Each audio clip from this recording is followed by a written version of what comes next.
Hey, bonjour à tous, j'espère que vous allez bien. Aujourd'hui, on se retrouve pour mon étude du chapitre 30.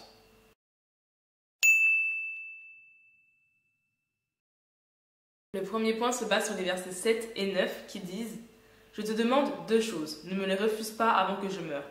Éloigne de moi la fausseté et le mensonge, et ne me donne ni pauvreté ni richesse, mais accorde-moi le pain qui m'est nécessaire.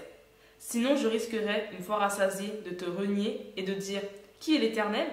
ou après avoir tout perdu, de voler et de m'en prendre au nom de mon Dieu. La question que j'aimerais te poser c'est « Est-ce qu'un changement de situation dans ta vie changerait ta relation vis-à-vis de Dieu?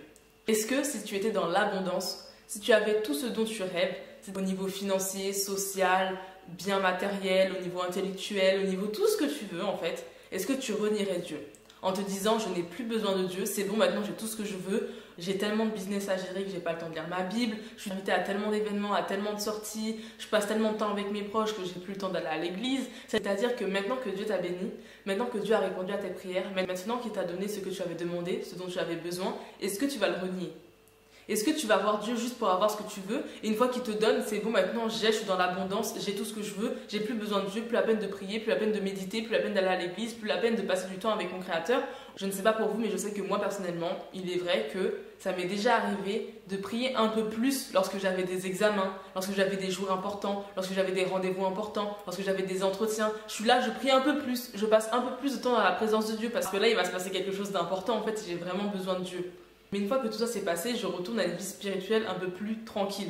Je ne prie plus avec autant d'engouement, je ne suis plus là à la recherche de la voix de Dieu. Est-ce que Dieu m'a parlé là? Je vais lire la parole de Dieu, je vais écouter des messages, je vais essayer de prier, tout ça parce que j'ai envie d'entendre la voix de Dieu. Maintenant que Dieu m'a donné ce que j'avais, c'est vrai, je retourne à une vie spirituelle un peu plus tranquille.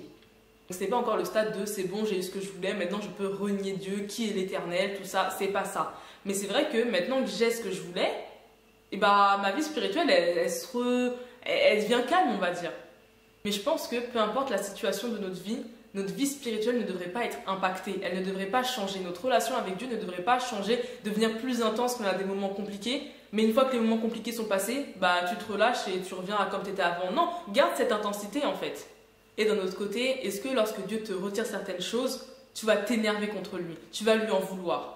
Tu vas accuser Dieu, tu vas pointer le doigt vers le ciel et dire c'est la faute de Dieu, c'est à cause de Dieu si j'ai perdu ça, ouais si Dieu m'avait vraiment béni, si Dieu m'aimait vraiment, si Dieu voulait que je fasse ça, est-ce que tu vas avoir ce comportement-là?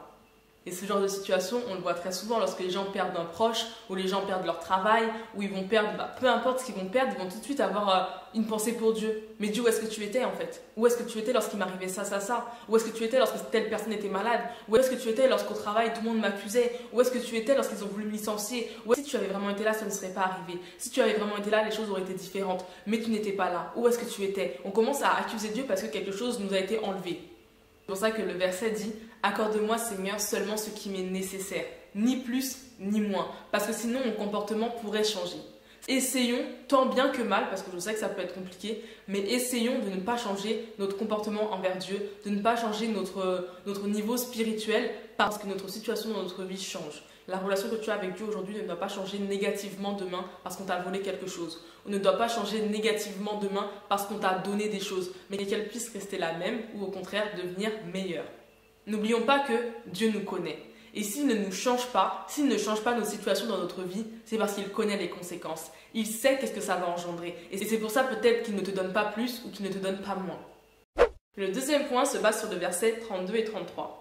Si l'orgueil te pousse à des actes de folie et si tu as de mauvaises pensées, mets la main sur ta bouche.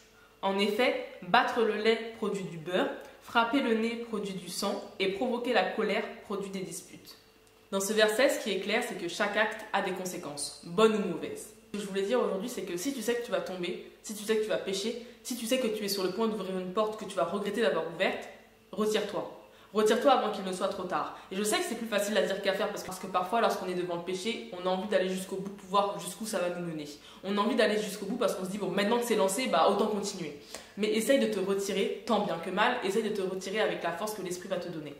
Il faut qu'on s'éloigne de la source, ce qui produit le péché. Ce qui va produire le péché, en fait, il faut qu'on s'éloigne de ça. Si c'est une dispute, éloigne-toi de la dispute. Si c'est une tentation, éloigne-toi de la tentation. Et comme ça, tu vas te protéger. Et toi, et les autres. Tu vas t'empêcher de tomber dans le péché, toi, et tu vas empêcher les autres peut-être de aussi tomber dans le péché.